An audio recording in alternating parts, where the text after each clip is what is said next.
dinukum waliyadin. Orang sini sudah rukun antar agama, karena perang agama terbesar terjadi tahun 800 di sini antara Wangsa Sailendra sama Wangsa Sanjaya. Wangsa Sanjaya beragama Hindu, Wangsa Sailendra beragama Buddha.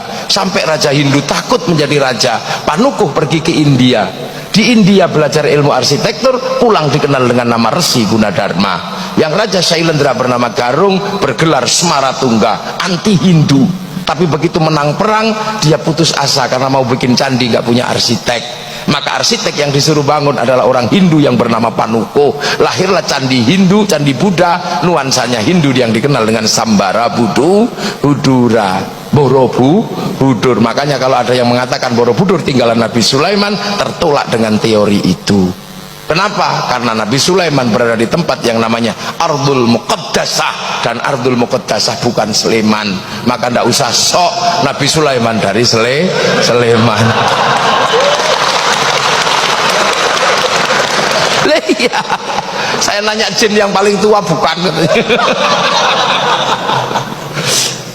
Itu akhirnya ada nuansa Buddha, ada nuansa dalam candi Buddha. Tiba-tiba anak Raja Buddha ini, si Smaratungga, punya anak namanya Pramodawardhani Sematawayang, jatuh cinta sama si Panukuh yang orang Hindu. Mau nggak mau dikawinkanlah antara anak Raja Buddha dengan orang Hindu yang anti Buddha. Tiba-tiba yang anti Hindu, tiba-tiba anaknya jatuh cinta.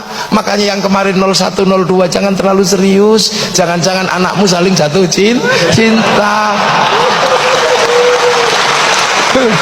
Apalagi sekarang Pak Jokowi sama Pak Prabowo jadi satu. Ini hanya terjadi di Indonesia.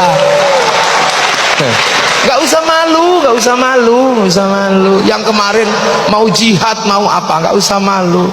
Kalau engkau tidak menangkan kami, aku takut tidak lagi yang menyembahmu. Udah, gak usah, gak usah. Gak usah, gak usah, udah. Ini Pak Jokowi, ini Pak Prabowo, orang-orang hebat di Indonesia. Akhirnya 5 tahun ke depan orang juga takut kalau berseberangan terlalu serius. Jangan-jangan kayak kemarin. Ini selesailah para supporter ini. Ampun sudah sekarang ini. Ketemu strategi berangkulan antara orang Jawa, ya, orang Jawa Solo dan orang apa, Pak Prabowo itu turunan mana itu, Jawa sama Manado. Ngerukun gitu. Yang lain supporternya, hah? Aku udah terlanjur cerai, gimana? Aku udah terlanjur mengatakan haram. Aku udah terlanjur bersumpah akan potong kemaluan. Ini gimana? Terus gue mesti bilang wow gitu? Enggak juga. Makanya biasa aja. Lu akhirnya selesailah problem Hindu Buddha. Akhirnya ketika Merapi meletus pecah dua, Smaratungga punya keturunan namanya Bala Putra Dewa dari Wangsa Sailendra pindah Palembang, nggak ribut agama.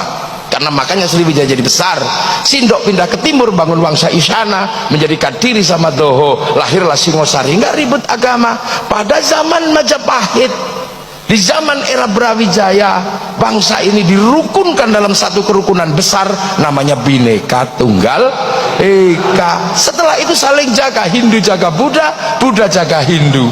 Maka kemudian kalau ada Banser, ada Ansor kok jaga gereja, nggak usah ribut. Itulah warisan asli bangsa Indonesia. Di Bali yang jaga masjid pecalang, di New Zealand yang jaga masjid orang Nasrani. Nggak usah ribut. Tumpeng masuk gereja, nggak usah marah, nggak usah emosi, nggak usah. Hanya karena kebiasaan, nggak usah. Udah biasa aja ini Indonesia. Nonton film Korea biasa aja, nggak usah kafir. Masa gara-gara kalah ganteng sama aktornya terus bilang kafir? Jangan gitulah. Kita biasa aja. Jadi kita ini punya bangsa. Jadi kita rukun, makanya kiai rukun karena bineka. Para tilmidun muridun rukun dalam bahasa santri, dan sampai hari ini kerukunan itu terjaga.